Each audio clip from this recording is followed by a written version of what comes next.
तर कोकण विभागातील एकला चलोरेची तयारी भाजप पदाधिकाऱ्यांनी दाखवली। मात्र यावर फडणवीसांनी काय प्रतिक्रिया दिली आहे आपण पाहूयात। मागणी नेहमीच होत असते आणि सगळ्या पक्षात होत असते, त्याच्यामुळे अशी मागणी होणं काही वावगं नाही आहे।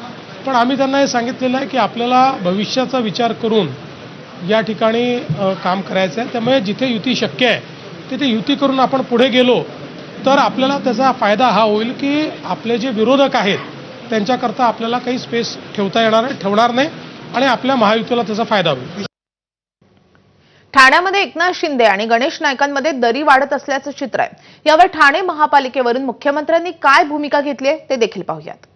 जिथे जिथे शक्य आहे तिथे युती केली पाहिजे अशा प्रकारचे दिशानिर्देश आम्ही दिले आहेत। काही ठिकाणी होऊ शकणार नाही, जिथे झाली नाही तिथे मैत्रीपूर्ण लढत झाली पाहिजे, तिथे कुठल्याही परिस्थितीत कटुता येऊ नये।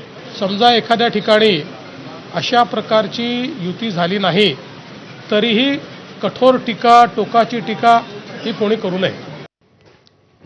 दरम्यान उपमुख्यमंत्री एकनाथ शिंदेंनी मुंबईतील पदाधिकाऱ्यांना नेमका काय